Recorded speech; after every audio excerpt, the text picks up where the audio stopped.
Então, estamos gravando, já oramos, e o nosso propósito hoje é mergulharmos na palavra de Deus registrada no maravilhoso livro de Ruth. Alguém de vocês conseguiu fazer a leitura recente dos 4 capítulos de Ruth?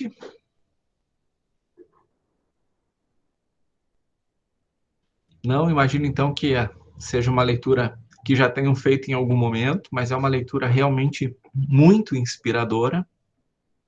Já li inúmeras vezes, mas hoje de novo, né, para a gente poder pensar juntos aqui, analisarmos, reli, e mais uma vez fui inspirado pela palavra do nosso Deus. Deixa eu compartilhar a tela aqui.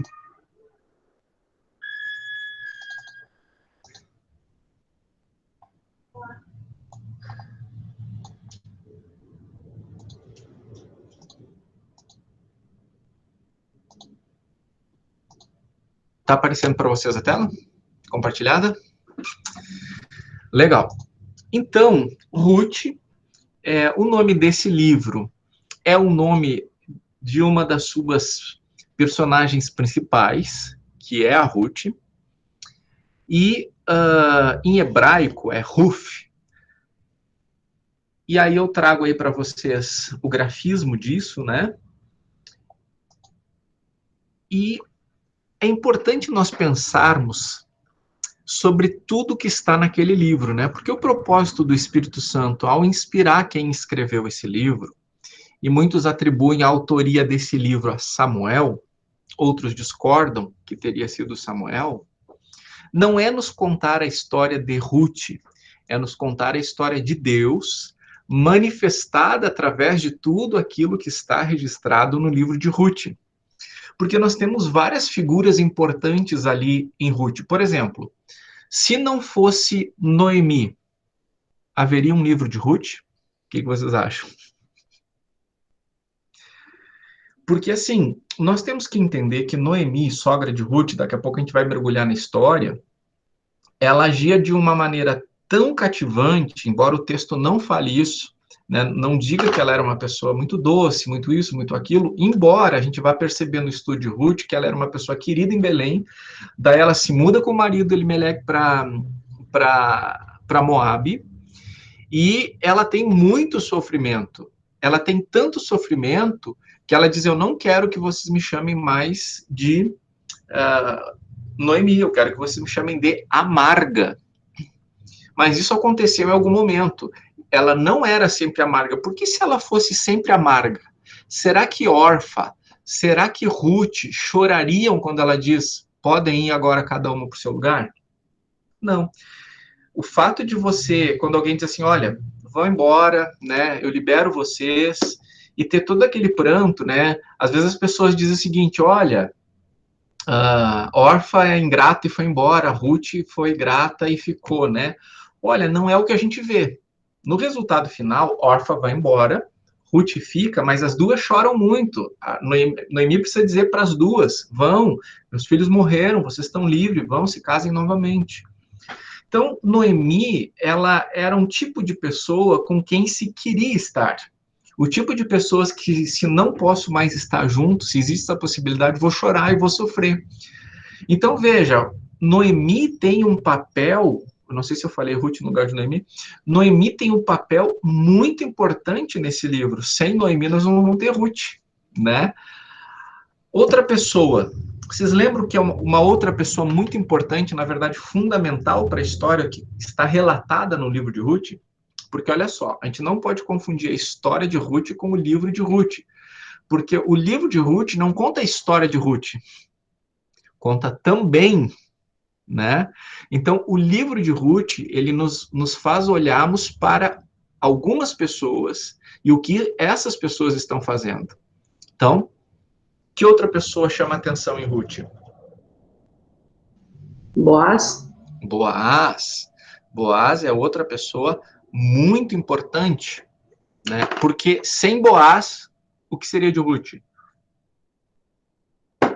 Seria uma mulher que cata espigas para sobreviver, né? Sem ela se casar com Boaz, ela não terá um filho chamado Obed, que será o pai de Jessé, que será o pai do rei Davi, né? Ou seja, se não tem Boaz nessa história, a genealogia do Messias não vai passar por ali. Por isso que, por mais que eu respeite, entenda e aceite o nome, que o Talmud, na verdade, né, é a partir do Talmud que nós temos o registro que foi dado a esse livro com o nome de Ruth. Então, eu aceito que a gente tenha, assim, o título do livro em Ruth, mas a gente precisa entender que a história vai para muito além de Ruth. Né? Até porque, na verdade, o que a gente sabe é que tudo aponta para o Messias de alguma maneira. E isso vai ficar claro para nós no decorrer desse tempo juntos aqui. Deixa eu receber aqui a Elaine. Bem-vinda, Elaine. Então, hoje as aulas estão começando a voltar, as escolinhas infantis, então tem muito trânsito. Então, dá para entender aí o horário que tu está chegando aí, né? Muito trânsito. Ah, gente. Então, Elaine, um pouco antes de tu chegares, eu tinha perguntado se alguém conseguiu ler o livro de Ruth. Conseguiste ler o livro de Ruth? Sim? Já compartilha conosco aí o que mais te chamou a atenção na leitura. Eu achei assim, muito importante fazer essa ligação assim, ó. Lá e aquele pessoal lá do Egito, que saiu do Egito, os espias foram na casa daquela mulher que acolheu eles, e aí vai indo toda a história que chegamos até Jesus, né? Chegamos a Davi e 52 gerações chegamos a Jesus. Isso aí é o fundamental desse livro, né?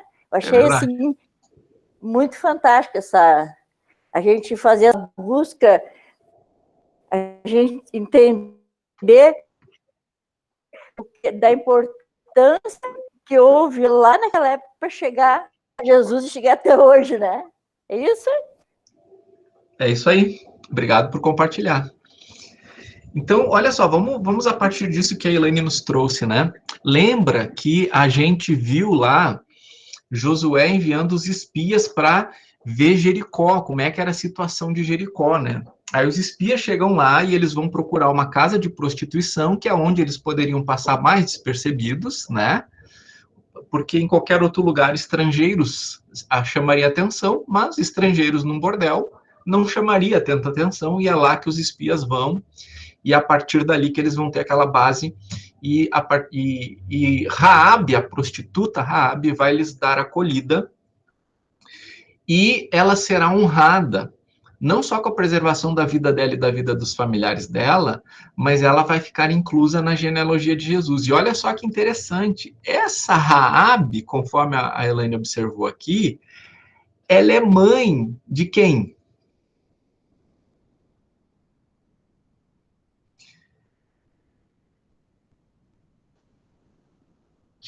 Chegaram a dar uma olhada nisso? Boaz. Boaz vem nessa sequência aí.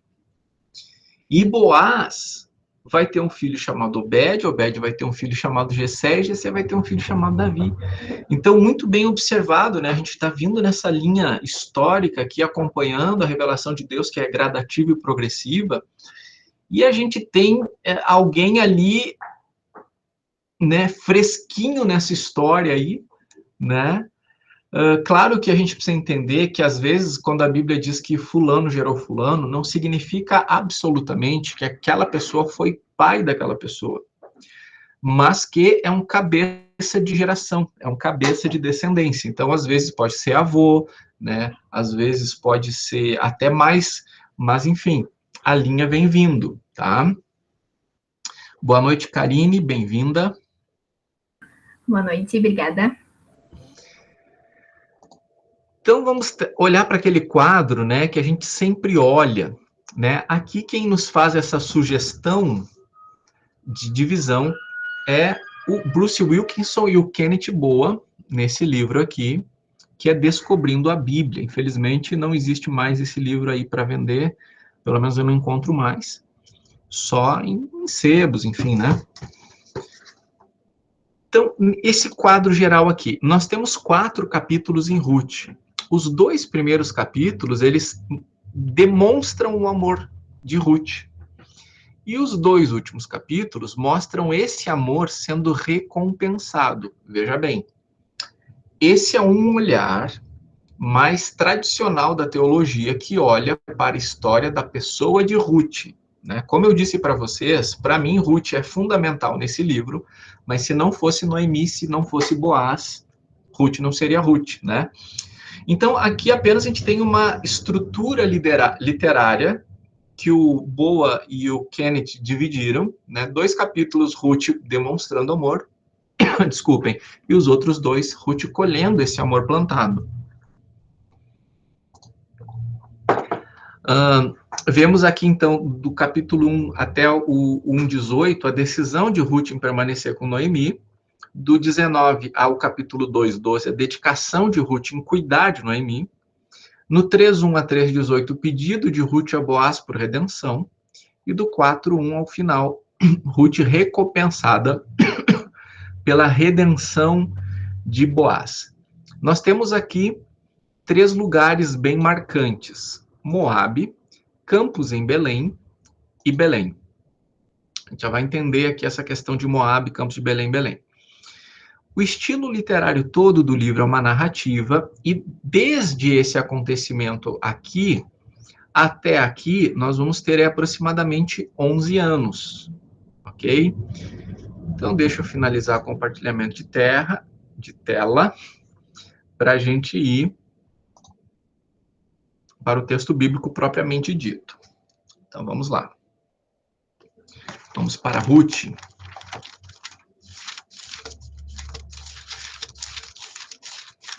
Eu vejo a Sandra tomando chimarrão, ele me dá uma vontade, mas assim, ó, Sandra, até os 40 anos, se eu tomasse chimarrão à meia-noite, meia-noite 1, eu estava dormindo. Mas depois dos 40, se eu tomar chimarrão depois das 6, aí o sono se vai embora, né? Eu tenho 45. Pois é, mas então tua vitalidade está diferente da minha. Café, eu poderia tomar 5 térmicas de café durante o dia que não faria a menor diferença. Agora não, agora faz diferença, né? Gente, olhando aqui para o livro de Ruth, nós temos algumas informações. Olha só. Nos dias em que os juízes julgavam, houve fome na terra de Israel. Tá? Então, olha só, que informação nós temos aqui. No tempo em que os juízes julgavam. Lembra que eu falei para vocês, quando a gente estudou semana passada o livro de Juízes, que Ruth era algo que acontecia dentro do período de Juízes. Boa noite, Castilhinho, seja bem-vindo. Estávamos com saudade tua. Boa noite. Olha só, né? Quando o Gia começou a estar com a gente aqui, né? Boa noite! Era uma criança. Agora tá aí com essa voz aí de adolescentinho aí, né? Boa noite. Então, o Gia é pregador, tá? Ele prega nos adolescentes aí, né? Grande homem de Deus. Então, quando a gente lê o livro de Juízes, que é o livro anterior a Ruth, Ruth poderia ser uma história ali dentro. Porque o que acontece no livro de Ruth acontece no período de Juízes. Mas por que o autor, Samuel, né, provavelmente, por que o autor deixou essa história de fora?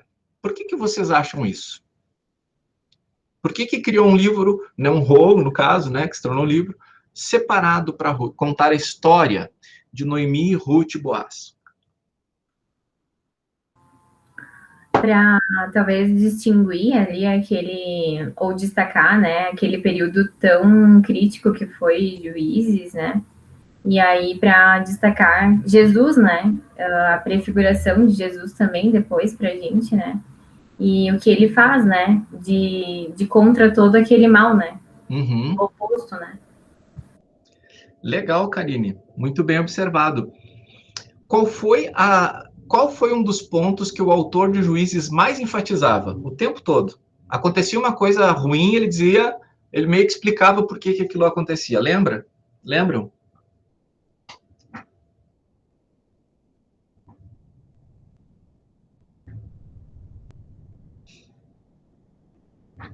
Naquele tempo não havia Não rei em tinha Israel. reis. Né? Naquele Isso, tempo não havia rei em Israel. Cada um fazia o que achava melhor. E aí Ruth vai ser usada para trazer o rei que faz falta. Né? Então nós temos um contraste aqui. Aqui em Juízes nós temos, está faltando um rei. E aí nós vamos ver em Ruth que vai vir esse rei. Então há uma complementariedade. Não só uma complementariedade, mas como uma ponte, né? Ruth é uma ponte entre precisamos de um rei e este rei virá. Né? Então, Ruth é essa ponte entre o período de juízes e o período de monarquia em Israel. Então, vamos em frente, né? E um homem de Belém de Judá foi morar por algum tempo na terra de Moabe, com sua mulher e os seus 2 filhos. Esse homem se chamava Elimeleque e sua mulher se chamava Noemi. Olha só que interessante aqui algumas informações. A gente pode perceber que desde o início não era desejo de Elimeleque se mudar definitivamente para Moabe, né? Tinha fome na terra de Israel, então Elimeleque vai se mudar temporariamente para Moabe. Você sabe o que significa o nome Elimeleque? Elimeleque significa Deus é meu rei. Percebe como o livro de Juízes e Ruth gira em torno dessa questão de rei? Então, olha só, Juízes nos diz, naquele tempo não tinha rei. Não tinha rei e a coisa era uma bagunça, faltava comida em períodos de estiagem, não tinha ninguém organizando a vida civil de Israel para armazenar comida.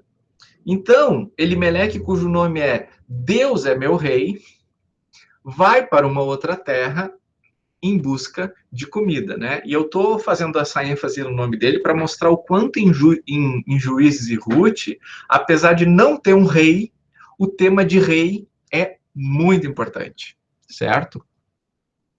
E aí, então, ele e sua esposa e seus 2 filhos vão se mudar para Moabe, que é um povo ali ao lado.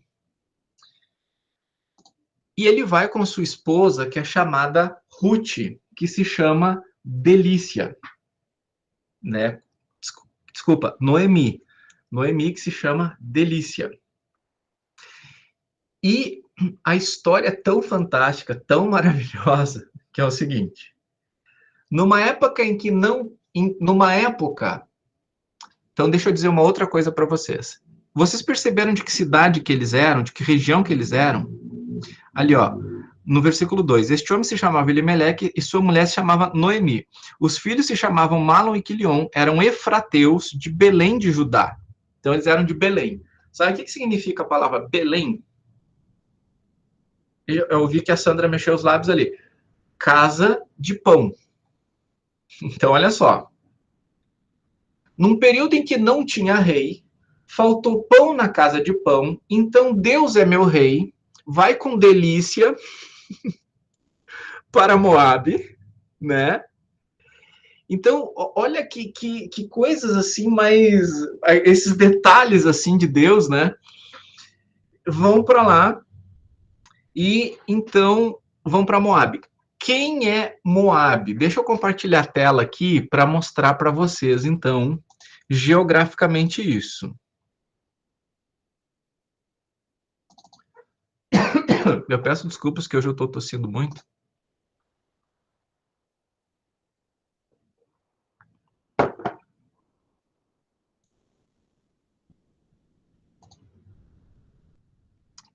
Compartilhando a tela. Muito bem. Então, olha só. Aqui é Canaã. E aí, Israel, né, o povo de Israel vai conquistar Canaã sob o poder de Deus, né? E aqui nós temos estes povos, Edom, Moabe e Amon. Esses caras aqui, eles são parentes dos israelitas. Porque você deve lembrar que o tronco dos israelitas é a partir de Abraão, né? Abraão, Isaque, Jacó. Então, olha só que interessante aqui. Os moabitas e os amonitas, você sabe de quem que eles são descendentes? De Ló. De Ló. Qual é o parentesco de Ló em relação a Abraão? Ló era sobrinho de Abraão, né? Ló era sobrinho de Abraão. Então, olha só. Então, os filhos de Abraão são o que de Ló? Primos, né?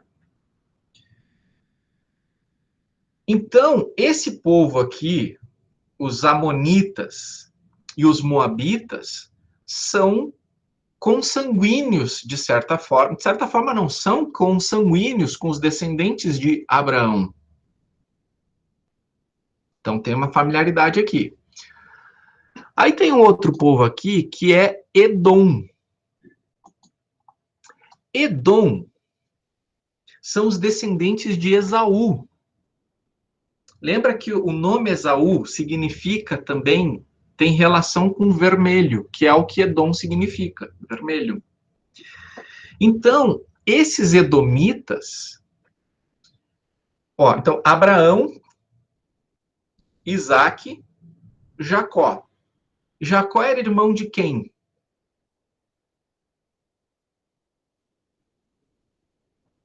Jacó, irmão de Esaú. Jacó, irmão de Esaú. Então, os filhos de Jacó vão habitar em Canaã. Mas os filhos de Esaú já estão habitando aquela região ali, que é a região de Edom. Ou seja, é como eu, na década de 1980, tinha a casa do meu avô e da minha avó na beira dos trilhos, porque o meu avô era ferroviário. E aí cada um dos filhos do meu avô e da minha avó, que eram 10, vieram morar no pátio. Cada um foi construindo um chalezinho lá, um puxadinho, né? E claro que não os 10 filhos, né? Alguns moravam em outros lugares. Mas era legal porque toda a parentada estava junto ali. Legal para a gente que era criança, né? Complicado para os tios. Então, essa região toda ali, nós temos esses descendentes de Abraão.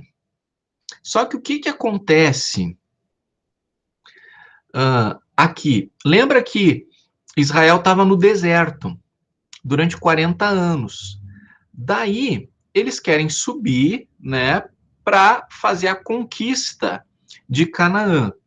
No entanto, os moabitas vão complicar a passagem. Então, eles não vão simplesmente poder passar bem fácil aqui nessa região. Eles vão ter que fazer voltas.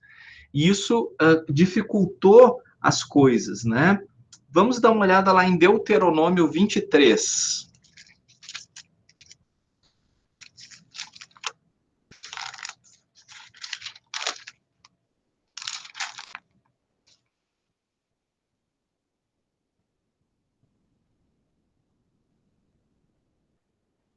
Eu vou pedir que alguém leia, por favor, Deuteronômio 23, 3 e 4.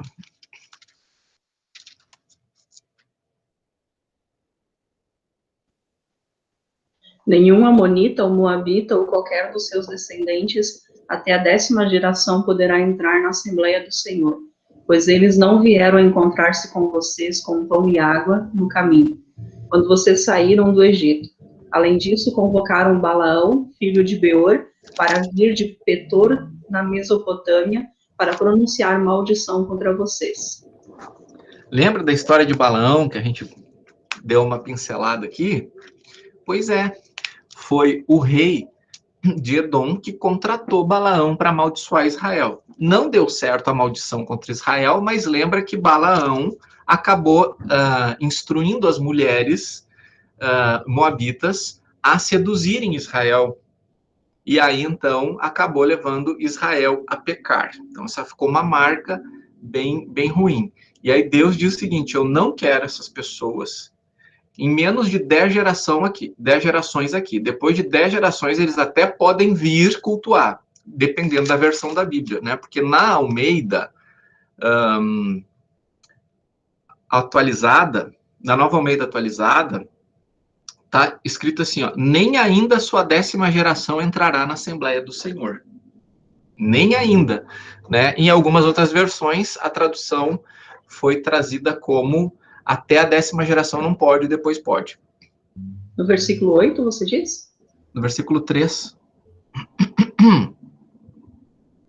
Ah, sim.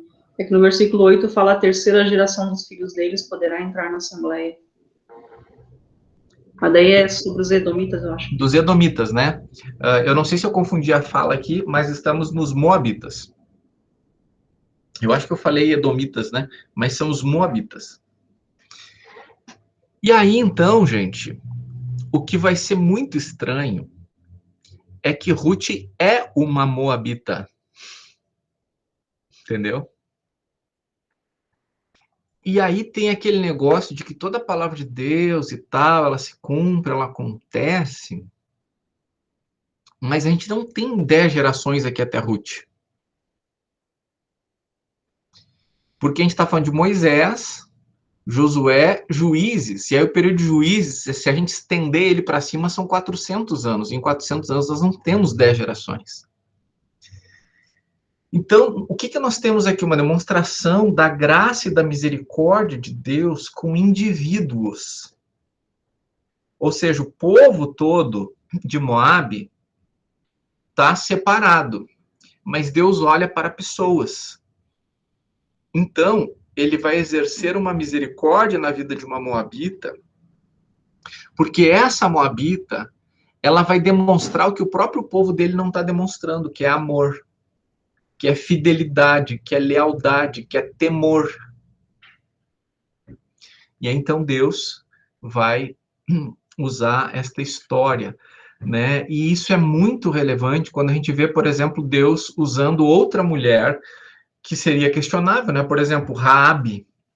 Raabe é uma mulher questionável porque ela era uma cananeia e era prostituta. E uma cananeia prostituta estará na linha da descendência do Messias. Agora, uma moabita que, em tese, não pode se aproximar da Assembleia do Senhor, vai fazer parte da descendência, da linhagem do Senhor encarnado, né? Então, é algo chocante, se você pensar bem. Algo muito, muito, muito chocante. Bueno, deixa eu tirar o mapa aqui.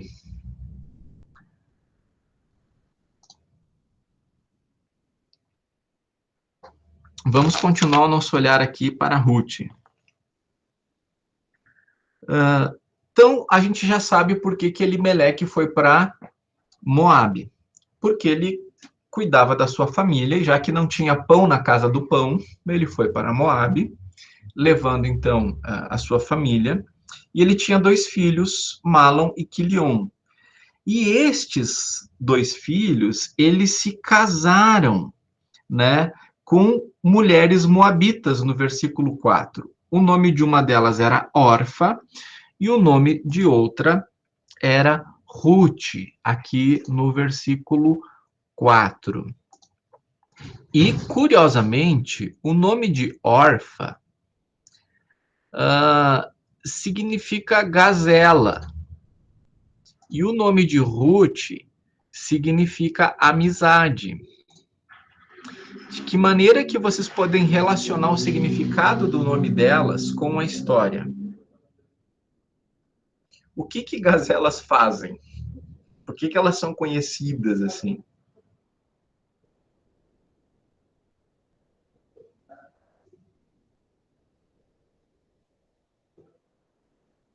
E aí?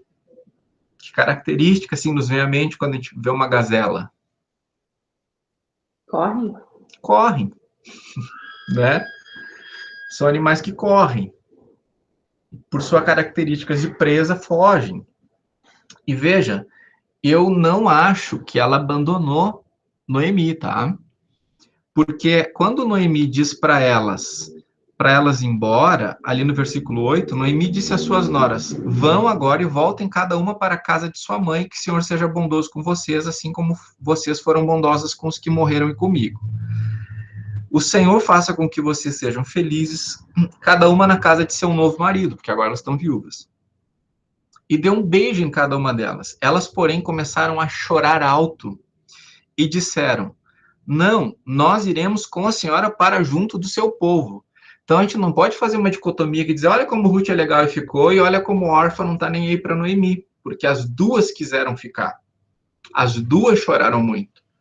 No entanto, Ruth teve uma determinação maior, teve uma ligação maior e ficou com Noemi. Porque aqui não tem certo e errado. Entende? Não é certo ficar e não é certo ir, e errado ir. Entende? Porque, tipo assim, acabou o vínculo, né? Elas ficaram viúvas, então agora elas podem se casar de novo. Elas são moabitas. Então, Ruth está voltando para Belém. Então, não tem obrigação de elas irem junto. A obrigação é a que elas atribuírem valor. É o amor, a lealdade, o compromisso ou a amizade, que é o que o nome Ruth significa. Certo?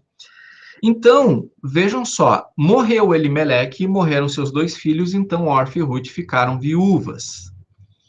Noemi, então, diz, olha, estou voltando para minha terra. E olha que interessante aqui, versículo 6. Então Noemi voltou da terra de Moabe com suas noras, porque ainda em Moabe ouviu que o Senhor havia se lembrado do seu povo, dando-lhe alimento. Ou seja, a viagem começou. As duas começaram a viajar com Noemi. Você já tinha percebido isso? Elas já estavam indo. Em algum momento, a Noemi disse, gente, vamos avaliar isso aqui. Vamos pensar bem. Vocês deveriam casar de novo. Né? Eu não tenho mais filhos.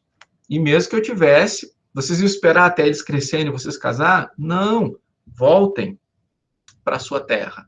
Então, as duas começaram a viagem. Porém, uma seguiu em frente e outra voltou. Tá? Mas olha essa informação do versículo 6, em que Ruth ouviu que havia comida onde antes não tinha comida, ou seja, voltou a ter pão na casa de pão. E é por isso que ela vai voltar para Belém.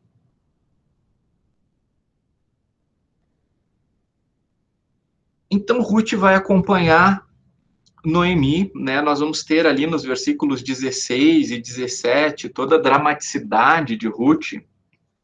E aí, no versículo 18, que Noemi viu, não, realmente, não tem como mudar a cabeça dessa mulher, ela vai vir comigo, então vamos lá. E aí elas chegam lá, e aí o pessoal reconhece Noemi, olha só Noemi, lembra o que Noemi significa? Delícia, né? Olha, delícia chegou, ela disse, não me chama mais de delícia, agora eu sou amarga. Então nós temos uma brincadeira aqui, né? Quando você come uma coisa deliciosa e quando você come uma coisa amarga, né? Não, olha só, quando eu saí daqui eu era uma delícia, mas agora não dá mais, agora eu sou amargura, porque ela sofreu muito. E ela está ressentida com Deus. Quando saí daqui, versículo 21, eu era plena, mas o Senhor me fez voltar vazia. Por que então querem me chamar de Noemi, se o Senhor deu testemunho contra mim e o Todo-Poderoso me afligiu? Então, o que ela considerava... Por que ela diz o seguinte, ó, eu saí daqui plena, mas a gente sabe que ela saiu de lá com fome, concorda? Então, ela não tinha comida e ela foi buscar comida. Mas ela volta de lá com menos do que ela foi. Então, o que ela considerava ser plena? O que ela tinha quando foi que ela não tem quando volta? A família, né? O marido, os filhos. Uhum. Então, veja que Ruth não preenche o buraco. Concorda? Ruth não preenche o vazio. Ruth é um consolo, é uma amizade. Ruth é uma presença especial, é um apoio, é um cuidado. Mas não preenche, porque ela perdeu o marido, porque ela perdeu os filhos.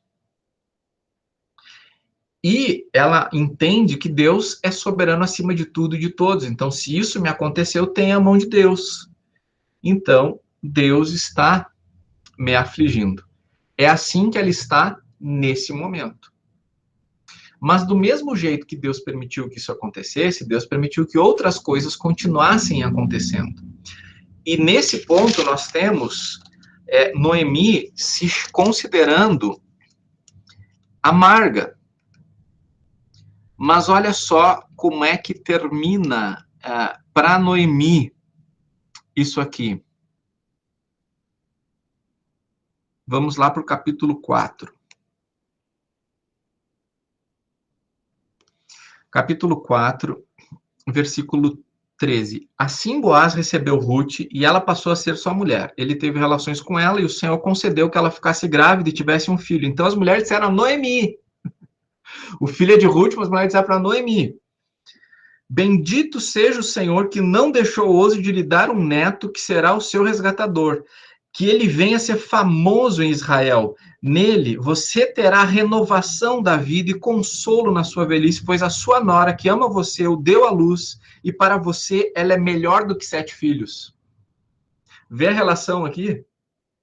Noemi diz assim, ó, eu sou amarga porque eu perdi meus filhos. E o povo está dizendo, ei, perceba que você ganhou mais do que 7 filhos. E o que o número 7 significa? Elaine, que é fascinada pelo número 7. O que o número 7 significa na sua simbologia judaica? Prosperidade? Perfeição? Estaria relacionado, né? Mas é completude, né? De onde se decorreria a perfeição, né?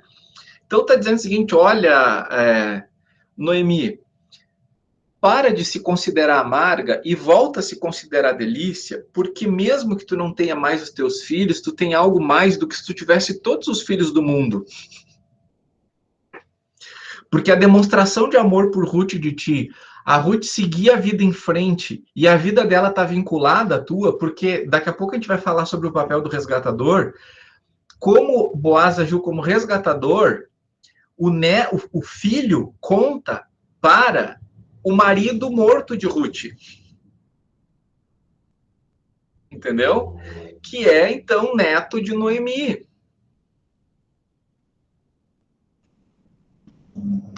Eu sou fascinado por essas ligações que às vezes passa batido, né? Mas Deus encadeia tudo, né? Deus encadeia tudo. Né? E aí, então, temos voltamos para essa chegada de Ruth lá em Belém, ela é reconhecida pelos vizinhos e tal, né? Versículo 22. Foi assim que Noemi voltou da terra de Moabe com Ruth, sua nora moabita, e chegaram a Belém no começo da colheita da cevada.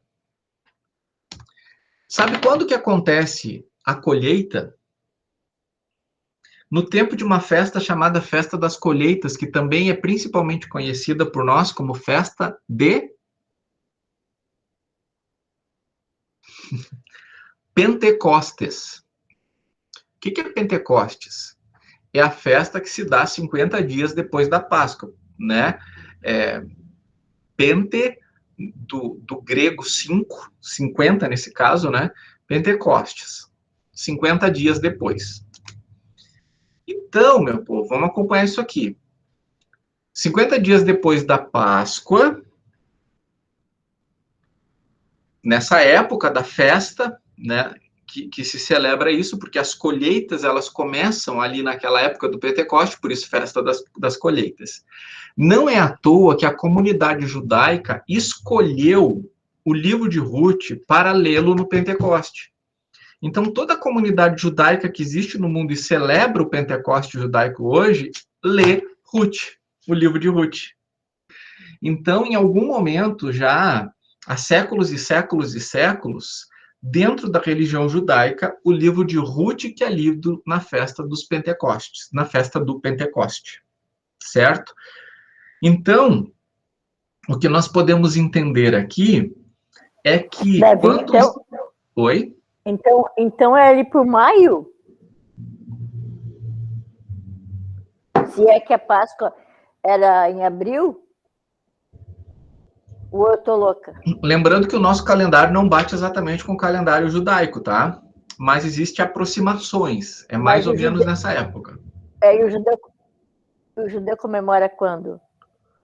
Comemora perto da nossa Páscoa, mas não é exatamente no mesmo dia. Então, olha que interessante, nós temos uma história de redenção acontecendo no dia de Ruth, e aí o Espírito Santo vai descer na festa de Pentecostes, né? E é o Espírito Santo que vai permitir que todos os povos agora sejam salvos. E Ruth não é judia, Ruth é dos outros povos. Então é muito significativo que o livro de Ruth esteja sendo lido no Pentecoste, que é onde desce o Espírito Santo. Porque tem todo um significado, né? Tanto é que lá no derramamento do Espírito Santo, os discípulos vão falar em outras línguas, que são as línguas dos povos que vieram para a festa da Páscoa e ainda estão em Jerusalém celebrando a festa das colheitas e do Pentecoste. Perfeito. Perfeito. Bom, vamos falar um pouco sobre esse papel do resgatador, do remidor, tá? Então, em linhas gerais, o resgatador, ele era aquele parente mais próximo que se casava com uma mulher que tinha perdido seu marido e não tinha deixado um descendente. Aí o resgatador, aí na verdade nós temos uma confluência de coisas aqui, mas eu estou passando assim, bem sintetizado, bem resumido, tá? Esse resgatador, ele se casava com essa mulher e o filho que nascesse, ele seria então filho da descendência daquele homem que morreu. E esse resgatador então daria amparo para essa mulher, né? E traria a sequência da descendência daquele homem que morreu, tá? Isso está muito aparente, né, naquela pergunta que os saduceus fazem para Jesus, porque os saduceus não acreditam na ressurreição. Então eles dizem o seguinte: olha, morreu um homem sem deixar herdeiros. Aí a irmã dele se casou com a mulher, mas também não deixou herdeiros, não deixou filhos. E aí morreu ele e casou outro e também não deixou filhos. De quem será marido esta mulher lá na ressurreição? Aí Jesus diz: vocês erram porque não conhecem as escrituras e nem o poder de Deus. Tá, e aí Jesus vai dar a explicação. Mas aí, essa citação lá, que esse momento dos saduceus com Jesus, está falando desse tipo de coisa que acontece aqui em Ruth. Morreu alguém sem deixar filhos, então também tem a questão do resgate da terra, que deve ficar na família de origem para preservar a divisão das terras de Israel, né, da divisão das tribos, tá? Então, acontece que Noemi volta e ela volta empobrecida. E ela não tem mais, né, aquelas terras que ela tinha quando eles foram para Moabe. Só que o que acontece? O resgatador, o parente mais próximo, ele tem o direito de comprar estas terras para que a terra fique na família, se casando com aquela viúva. E aí, olha o que acontece no capítulo 2. Noemi tinha um parente de seu marido, dono de muitos bens, da família de Elimeleque, o qual se chamava Boaz. Ruth, a moabita, disse a Noemi: deixe-me ir ao campo para apanhar espigas atrás daquele que me permitir fazer isso. Então, olha só, o versículo 1 e 2 não estão ligados. Está dizendo que Noemi tinha um parente rico. Ponto. Mas não está dizendo vai lá no meu parente rico, tá? Ruth diz: olha, eu vou lá pegar comida para nós e eu vou chegar no lugar em que deixarem. Mais para frente é que essas duas informações vão se cruzar, tá? Aqui, informativamente para vocês, tá?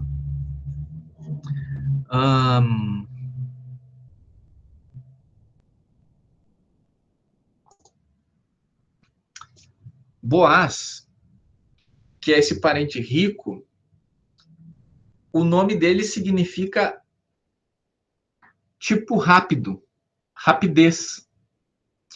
Porque eu acho que ele foi rápido em se apaixonar por Ruth. Foi muito rápido em demonstrar interesse por ela, né? Mas, enfim, isso aqui é um entre parênteses meu aqui, tá? Vá, minha filha, versículo 13. Ela se foi, chegou ao campo e apanhava espigas por trás dos ceifeiros. Por casualidade, entrou na parte do campo que pertencia a Boaz, que era da família de Elimeleque, né? É como se a gente pudesse, né? Deus está escrevendo para nós, porque isso aqui é a palavra de Deus, né? Então, tipo, imagina Deus assim, por casualidade, né? Tipo, por casualidade, né? Aquelas deucidências, né? Cristocidências. Por casualidade, entrou na parte do campo que pertencia a Boaz, que era da família de Elimeleque. Eis que Boaz veio de Belém e disse ao ceifeiro... Por que ele veio de Belém? Porque agora nós estamos nos campos de Belém. Então ele veio para a região rural de Belém e disse aos ceifeiros, que o Senhor esteja com vocês. E eles responderam, que o Senhor o abençoe. Depois Boaz perguntou ao servo encarregado, de quem é essa moça? Entendeu por que o nome dele é rápido? Meu parênteses aqui, tá? E essa moça aí, né? Então, você deve lembrar de uma lei que Deus estabeleceu, que é o seguinte, olha, quem tem condições vai ter terra, vai plantar nessa terra e vai colher, mas não vai colher tudo. Tem que deixar coisas nas espigas de que cair no chão é para ficar no chão, porque os pobres vão ter o direito de entrar na propriedade e pegar o que caiu no chão e o que sobrou nos pés. Ruth é pobre, então ela vai atrás do pessoal. Deixou cair a espiga, ela vai, pega. Deixou cair a espiga e pega. Daí o nosso rapidinho aqui, ele pergunta e daí respondem para ela. Essa é a moça moabita que veio com Noemi da terra de Moab. E olha interessante aqui, ó. Essa é a moça moabita. Não é assim, essa é uma moça moabita. Essa é a moça moabita. O que isso significa para vocês? Que diferença tem em dizer assim, esta é uma moça moabita e dizer esta é a moça moabita? O que isso mostra para nós aqui? Define, né? Define, é um artigo definido ali, né? Então... Define, particulariza e que mais? A história já tinha caído na boca do povo. A história já tinha caído na boca do povo. Essa é aquela. É a moabita aquela.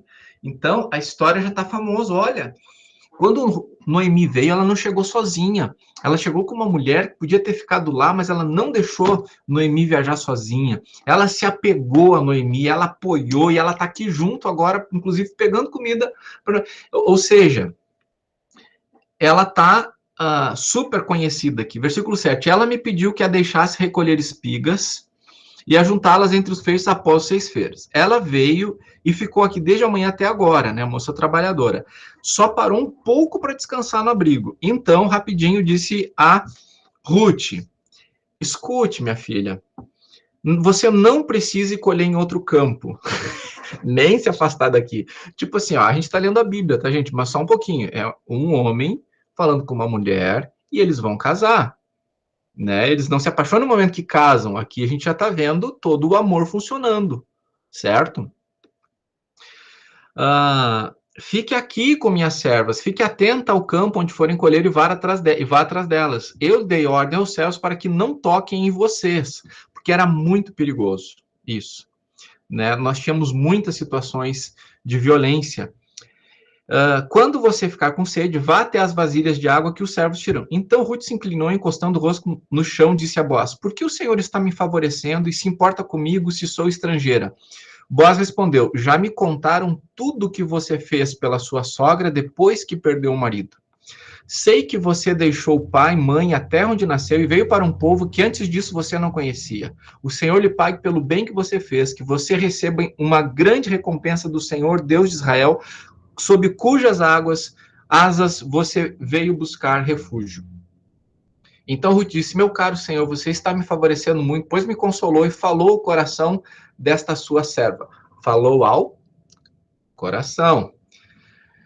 E eu nem mesmo sou um de suas servas.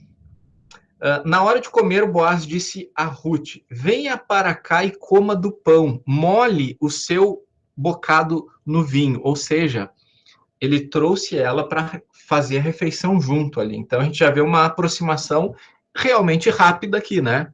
Então, acontece uma coisa muito rápida e muito não usual aqui. Pegar uma daquelas pessoas pobres que está lá e dizendo, vem cá, pode comer, pode molhar o teu bocado aqui no vinho.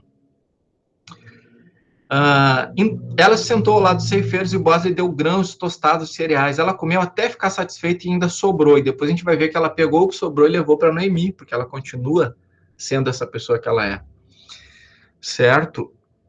E olha só, versículo 15. Quando ela se levantou para ir apanhar espigas, Boaz deu esta ordem aos seus servos. Deixe que ela apanhe espigas até o meio do feixe. Ou seja, não é só para ela pegar o que cai no chão. E não sejam rudes com ela. Tirem também algumas espigas do feixe e deixem cair. Tipo assim, entendeu? Não é que, ops, caiu. É tipo, ó, caiu. Né? Vem cá. Você já tinha visto como esse homem é apaixonado por Ruth? Já tinha se dado conta disso nessa história aqui? Tipo, isso aqui é praticamente um cantar de Salomão I, né? É narrativo, não é poético, mas você está percebendo aqui, gente, está percebendo o amor que tem nesse livro, porque, tipo assim, a gente foi treinado, entre aspas, a ver o amor de Ruth, mas é muito amor envolvido aqui, gente, é muito amor envolvido. Aí ela volta para onde ela estava, né, para Belém, e a sogra viu o quanto de cereal ela havia conseguido apanhar. Ruth também deu para sua sogra a comida que lhe havia sobrado, depois que ela comeu até ficar satisfeita. Então Noemi perguntou, onde você foi colher, onde trabalhou? Bendito seja aquele que acolheu você com tanta generosidade. E Ruth contou a sua sogra onde havia trabalhado e acrescentou, o nome do homem com quem trabalhei é Boaz. Então Noemi disse à sua nora, que ele seja abençoado pelo Senhor, que não deixou de ser bondoso nem para com os vivos, nem para com os mortos. Esse homem é o nosso parente chegado e um dos nossos resgatadores. Lembra que o versículo 1 do capítulo 2 nos dava uma informação que agora a gente vai entender por quê. Agora a gente fez a ligação aqui, né? E aí, então o que Noemi está dizendo aqui? Olha, não só tu trouxe comida, mas tu foi justamente para um cara que pode mudar a nossa vida por completo. Porque ele é um resgatador. Ele é um dos nossos resgatadores. E aí, o que vai acontecer? Aí, oi. Uma perguntinha. Esses resgatadores eram solteiros ou eles podiam... Ele podia ter várias mulheres? Podiam. Nesse contexto aqui, eles podiam ter outras mulheres. Então ele não era um rapaz, um donzelo, ele já podia estar até casado, né? Aqui não consta, mas vamos usar a nossa licença poética. É impossível? Não é. Não é impossível. Não vamos deixar na categoria do impossível. Realmente, biblicamente, não posso afirmar que Boaz não tivesse outra esposa. Tá? Mas, na leitura fluente do texto, em nenhum momento isso ocorre, né? Em nenhum momento isso é sinalizado. Sim, Lovane. Davi, quando fala resgatadores, seriam essas pessoas que deixavam propositalmente esses alimentos para os pobres? Não. Os resgatadores são aquele, tipo assim, ó. Uma mulher perdeu o marido, ela ficou viúva. E ela, digamos assim, não teve filhos com esse homem que morreu.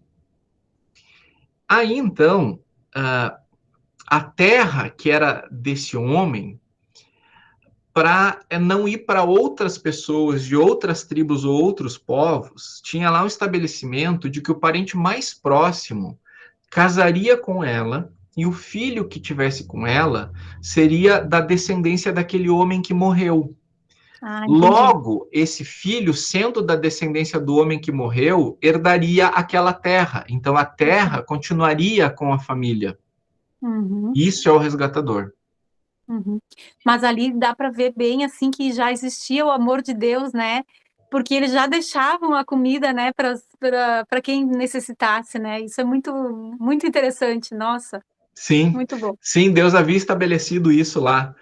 Quando ele estabeleceu a lei através de Moisés, ele disse que deveriam fazer isso, né? Deixar as espigas, não colher tudo, deixar cair para que os pobres tivessem acesso a isso. Só que tem um detalhe, gente. Quando Noemi diz, volta lá e diz para ele que, enfim, ele pode ser o teu resgatador. Tem aqui uma estratégia, né, que ela é meio estranha, né, que daí Boaz vai trabalhar durante o dia, vai jantar, vai beber e vai dormir. E aí Ruth vai lá e vai deitar nos pés de Boaz e puxar a capa para o lado dela. E aí quando Boaz acorda, ele leva aquele susto. E ele leva aquele susto lá no versículo 9, né? E quem é você? Ela respondeu, sou Ruth, sua serva. Estenda sua capa sobre esta serva, porque o Senhor é um resgatador. Daí ele diz, que você seja bendita do Senhor, minha filha. Você se mostrou mais bondosa agora do que no passado, pois não foi procurar um homem mais jovem, fosse rico ou fosse pobre. Ele está dizendo o seguinte, olha, o fato de tu vir aqui e pedir que eu seja o teu resgatador, porque ela está pedindo ele em casamento, está dizendo o seguinte, olha, isso mexe muito com o meu coração, porque eu já não sou o cara mais jovem que tem aqui, e não sou nem o mais rico, mas tipo, tu demonstrasse algum interesse por mim. E com isso, ela está mostrando bondade também por Noemi. Porque se ela casa com Boaz sendo resgatador, ele vai resgatar as terras de Noemi, o nome de Noemi, a descendência de Noemi. Então, ela é bondosa com todo mundo aqui. Na verdade, ela é bondosa com Boaz, que provavelmente é um cara mais velho aqui. Não digo que ela não ame ele, eu acho que ela de fato ama. Mas ela é bondosa com Ruth, e essa bondade se caracteriza mesmo e fica muito bem representada no nome dela, que é Ruth, tá? Só que daí o que Boaz vai dizer é o seguinte, só tem um problema. Entre eu e o teu marido que morreu, existe um outro parente. E ele é quem tem o direito de fazer o resgate. E o que o Boaz faz, então? Ele vai lá para a porta da cidade, que é um local de reuniões, de negócio, de decisões, e quando esse homem chega, Boaz diz o seguinte, olha, tem aqui uma situação para ti, que é o seguinte, vamos dar uma olhada aqui no capítulo 4. Boaz foi até o portão da cidade, sentou-se ali. Eis que o resgatador de que Boaz havia falado ia passando, então ele o chamou. Ô fulano, chegue aqui e sente-se. Ele foi e sentou. Então Boaz chamou 10 homens dos anciãos da cidade e disse, sente-se aqui. Eles se sentaram. Boaz disse ao resgatador, Noemi, que voltou da terra dos Moabitas, pôs à venda aquele pedaço de terra que foi de nosso parente Elimeleque. Então resolvi informá-lo disso e dizer a você, compre estas terras na presença dos que estão sentados aqui, na presença dos anciãos do povo. Se você quer resgatá-las, faça isso. Se não, diga para que eu saiba, porque não há outro que possa resgatá-las a não ser você. E depois de você, eu. Então ele respondeu, eu vou resgatar. Mas olha só, Boaz, que é rapidinho, disse, no dia, né, tipo assim, ó, olha só, tem um detalhe aí. No dia em que você receber estas terras da mão de Noemi, você também terá que receber Ruth, a Moabita, já viúva, para perpetuar o nome do esposo falecido na herança dele. Aí o resgatador não deu para trás. Por quê? Então tudo que eu comprar vai ficar como herança pro cara que morreu? Para os filhos do cara que morreu? Eu vou prejudicar o que é dos meus filhos, os que ele já tem. Ou os outros que ele vem a ter. Entende aqui a preocupação dele? Ele está dizendo, eu vou pegar o meu dinheiro, vou resgatar lá, mas aí depois, quando eu morrer, em vez de ficar aqui para os meus filhos, que eu já tenho, eu vou ter, vai ficar para o filho do cara que morreu? Não, não dá. Olha ele dizendo isso aqui, ó, no versículo 6. Então o resgatador disse, nesse caso não poderei fazer o resgate, para não prejudicar a minha própria herança. faça você uso desse meu direito, porque eu não poderei fazê-lo. E aí ele tira o sandália, porque tirar a sandália naquele tempo era como mostrava que estava fazendo o acordo. Aí no versículo 9, então Boaz diz: hoje vocês são testemunhas de que comprei de Noemi tudo que pertencia a Elimeleque, a Quilion e a Malom. E também tomo por mulher Ruth a Moabita, que foi esposa de Malom, para perpetuar o nome deste sobre a sua herança, para que este nome não seja exterminado dentre seus irmãos e do portão da sua cidade. Vocês hoje são testemunhas disso. Eles disseram: ok, somos testemunhas disso. E disseram a Boaz: que o Senhor faça a esta mulher que está entrando na sua família, como fez a Raquel e Lia, que edificaram a casa de Israel. Olha como isso é profético, né? Que o Senhor faça a esta mulher que está entrando na sua família, como fez a Raquel e Lia. Raquel e Lia, né? Descendência de Jacó, descendência do Messias. Eles estão dizendo que o Senhor faça o que fez através de Raquel e Lia também com essa mulher. E você, Boaz, seja um homem poderoso em Efrata, e que o seu nome se torne famoso em Belém. Claro que se tornou famoso em Belém, né? Descendente dele, Jesus, que nasce em Belém, e está lá em Mateus registrado, não está lá nos evangelistas. Que com os filhos que o Senhor lhe der, esta jovem, a sua casa seja como de Pérez, o filho que Tamar deu a Judá. E aí a gente lembra daquela música: ele é o leão da tribo de Judá. Tá tudo ligado, tudo ligadíssimo, tudo perfeito, sem falha, sincronizadamente, passo a passo, momento a momento, o plano de Deus acontecendo aqui. Então, queria olhar com vocês agora aspectos cristocêntricos, né? Tipo assim, antes de eu mostrar a tela para vocês aqui, de que maneira que Jesus Cristo está prefigurado aqui no livro de Ruth? A figura do resgatador? A figura do resgatador. O livro de Ruth é destinado a enfatizar a ação do resgatador. Não está destinado como propósito principal contar a história de Ruth, mas a falar sobre o resgatador. E o resgatador é Cristo. E aí nós vamos olhar algumas relações aqui. Porque o termo resgatador no hebraico dependendo, Gaol ou Gaal. E aparece 13 vezes no livro de Ruth. E para a gente entender o papel do resgatador, tem alguns requisitos necessários para que ele pudesse ser o resgatador. E a gente vê que Cristo tinha todos esses requisitos. Então, agora eu vou apresentar a tela.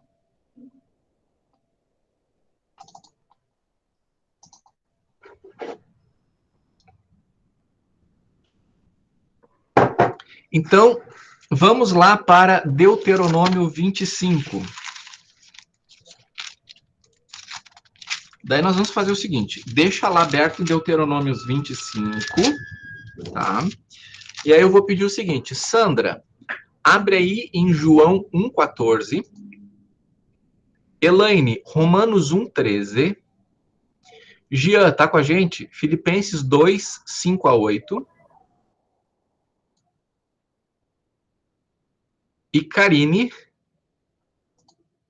Hebreus 2, 14 e 15.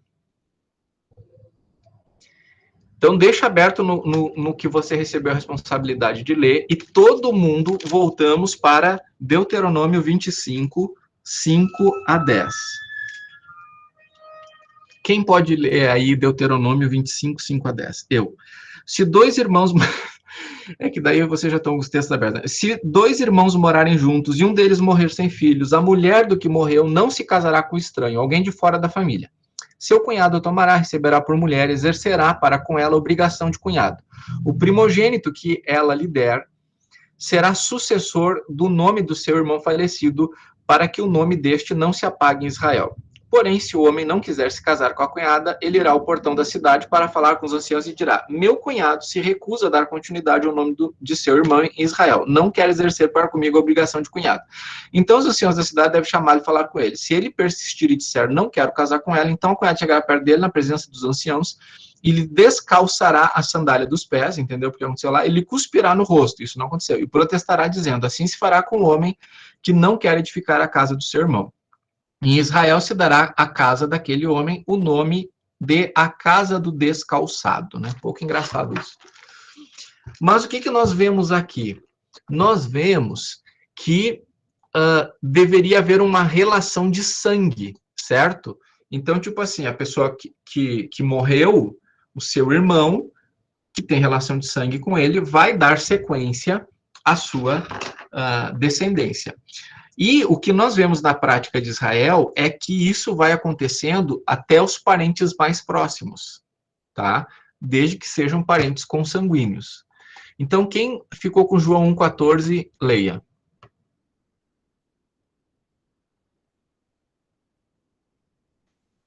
Aquele que é a palavra tornou-se carne e viveu entre nós. Vimos a sua glória, glória como do unigênito vindo do Pai, cheio de graça e de verdade. Então, aqui, a gente já aprofunda o nosso entendimento por que Jesus, para vir nos resgatar, precisou tornar-se carne. Porque o resgatador tem que ser de sangue. Próximo texto é Romanos 1,3. Com respeito ao seu filho, o qual, segundo a carne, veio da descendência de Davi. Não deu para entender. Com respeito a seu filho, o qual, segundo a carne, veio da descendência de Davi. Veio da descendência de Davi. E vir da descendência de Davi tem tudo a ver com Ruth. Porque a gente vai ver o final de Ruth que aponta para isso. Filipenses 2, 5 a 8.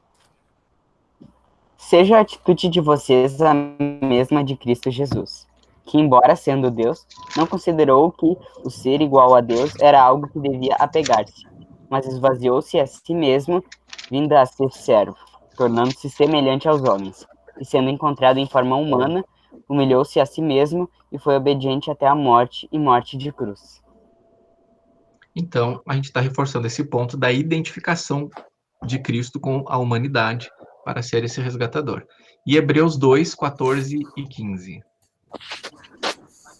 Portanto, visto que os filhos são pessoas de carne e sangue, ele também participou dessa condição humana para que, por sua morte, derrotasse aquele que tem o poder da morte, isto é, o diabo, e libertasse aqueles que durante toda a vida estiveram escravizados pelo medo da morte. E falando desse papel de libertação, né? Dessa relação. Gente, agora vamos todos para Ruth 2:1 e todos também para 1 Pedro 1:18.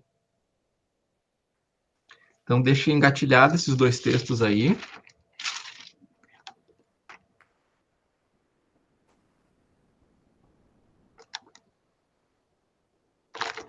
Então, alguém pode ler aí Ruth 2:1?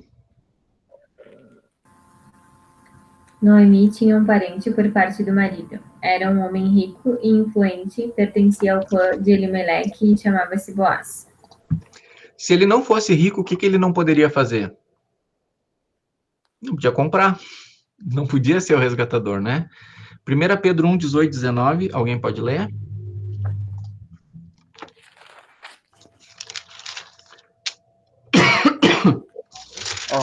Pois vocês sabem que não foi por meio de coisas perecíveis como prata ou ouro, que vocês foram redimidos da sua maneira vazia de viver, transmitida por seus antepassados, mas pelo precioso sangue de Cristo, como de um cordeiro, sem mancha e sem defeito. Então, o que aí está enfatizando o poderio de Cristo em relação a isso?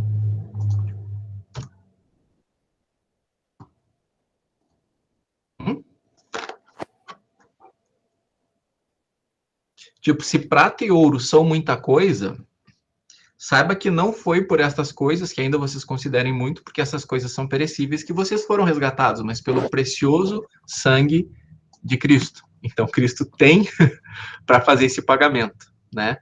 Eu acho que aí tá errado, tá 3:11, mas é 3:12. Leia, por favor, o 3:12.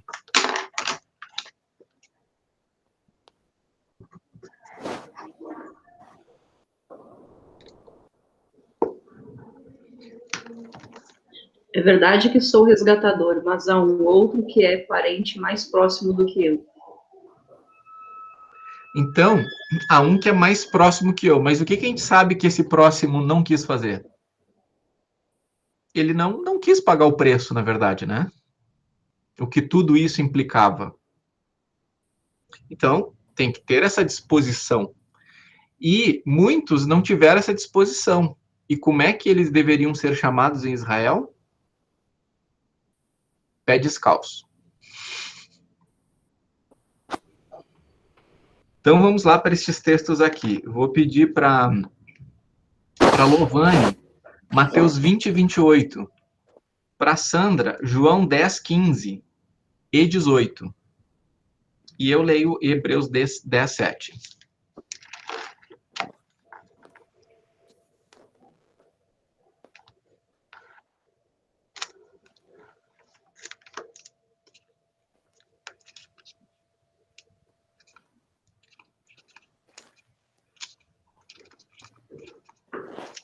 Mateus 20, 28.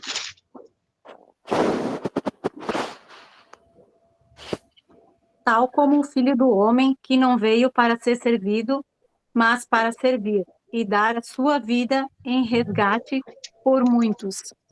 Vamos fazer a ponte entre Ruth e Jesus? Entre Boaz e Jesus? Qual é a semelhança entre Boaz e Jesus e qual é a diferença de Boaz e Jesus?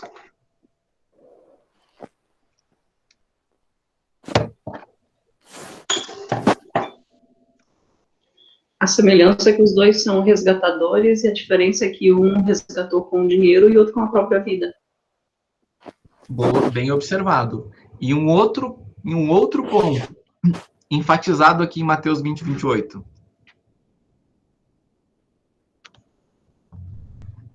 Que não veio para ser servido, mas para servir. Boaz foi um resgatador procurado. Jesus foi um resgatador que veio procurar, né?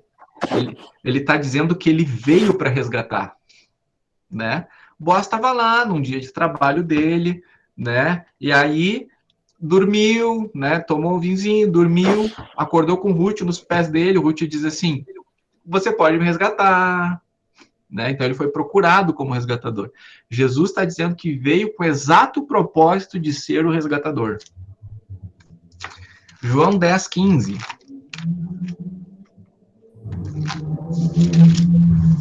Assim como o Pai me conhece, eu conheço o Pai e dou a minha vida pelas ovelhas. Ninguém a tira de mim, mas eu a dou por minha espontânea vontade. Tenho autoridade para dá-la e também para retomá-la. Essa ordem recebi de meu Pai. Está disposto a resgatar, né? A dou voluntariamente, certo? E um critério que é óbvio é que o resgatador precisa ser livre, porque se ele não é livre, né? Ele precisa ser resgatado. Como é que ele vai resgatar se ele não é resgatado? Cristo é totalmente livre do pecado, né? Totalmente livre. Então, gente, Ruth é uma preparação para a vinda de Jesus Cristo, o verdadeiro e definitivo resgatador. E Ruth nos conta a história de maneira que a gente entende que Jesus veio para todos os povos. Porque de onde é que Deus, que está liderando a história, traz Ruth? De outros povos. E ele traz Ruth para onde? Belém. Ei! Tipo, traz Ruth para Belém. Pensa. Quem é que vai nascer em Belém algumas gerações depois? Descendente de Ruth. Ou seja, Deus traz Ruth para Belém, usa Ruth para trazer o resgatador, que vai resgatar o seu próprio povo, o povo de Ruth e todos os outros povos da terra. E é interessante que Mateus é o único que traz as mulheres na genealogia, e Mateus traz Ruth na genealogia, e Mateus é o único que registra as palavras de Jesus dizendo: vão por todas as nações. Para Mateus isso está claríssimo. Isso está claríssimo. Do jeito que ele começa e do jeito que ele vai terminar. Né? Mais uma dessas teocidências, né? Então, meu povo amado, Ruth é esse livro fantástico que é uma história de resgate, de amor de Deus. De Deus. E a gente vê esse amor ali sendo recebido e sendo transmitido por Ruth, por Boaz, transformando a amargura em delícia, transformando a fome em abundância, transformando os outros em nós. É uma história de graça, de misericórdia. É uma história que não tem palavras para definir. Então, ao encerrarmos esse nosso estudo de hoje, o que você pode dizer aí que mais chamou a sua atenção, ou talvez tenha alguma dúvida ainda para a gente abordar?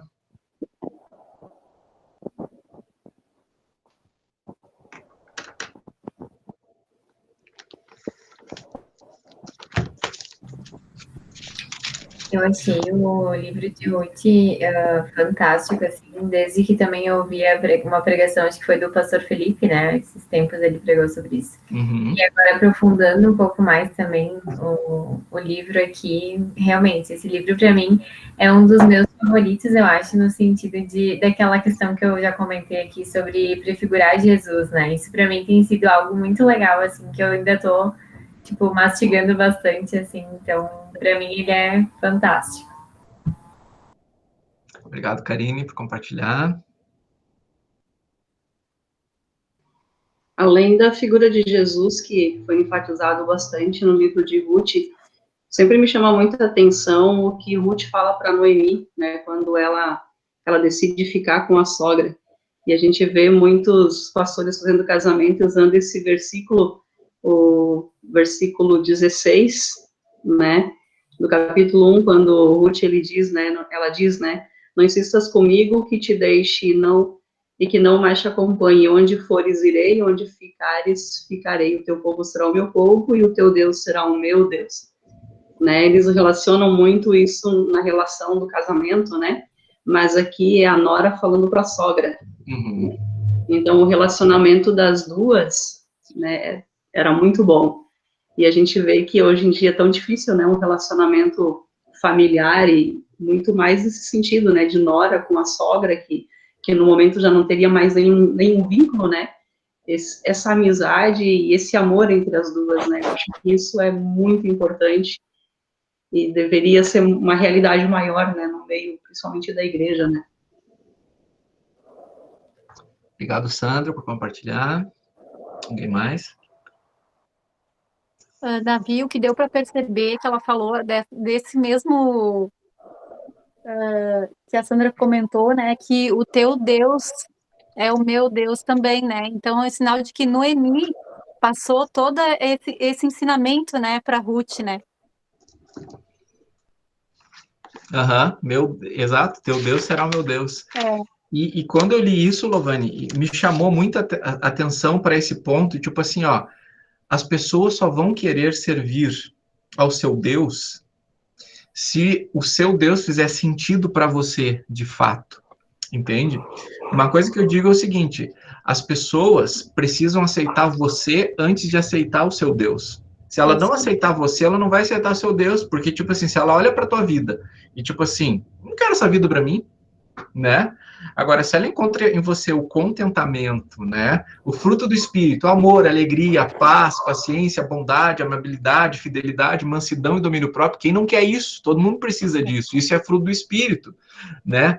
Um Espírito que convenceu você do pecado, da justiça e do pecado, da justiça e do juízo e fez você permanecer em Cristo, que é o seu Senhor, seu Salvador, seu resgatador, enviado pelo amor do Pai. Eu quero, eu preciso.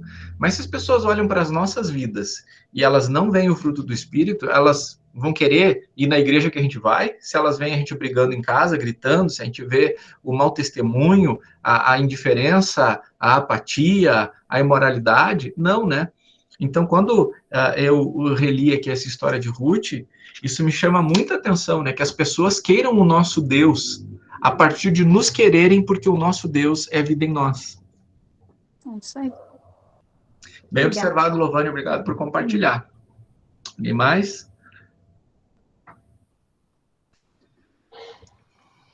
Galera, então, encerramos por aqui. Né? Fica aqui o meu convite para quem pode, está bem e não teve contato com pessoas que não estejam bem viralmente falando nos últimos 15 dias, que estejam presencialmente nas nossas celebrações no domingo, às 10h15 da manhã, ou às 19 horas. Que a graça do nosso Senhor Jesus, né, o amor do nosso Pai, a comunhão do Espírito Santo sejam com cada um de nós aqui e nós com o Senhor momento a momento. Amém? Bênçãos. Boa noite. Amém. Boa noite. Boa noite, pessoal. Ó.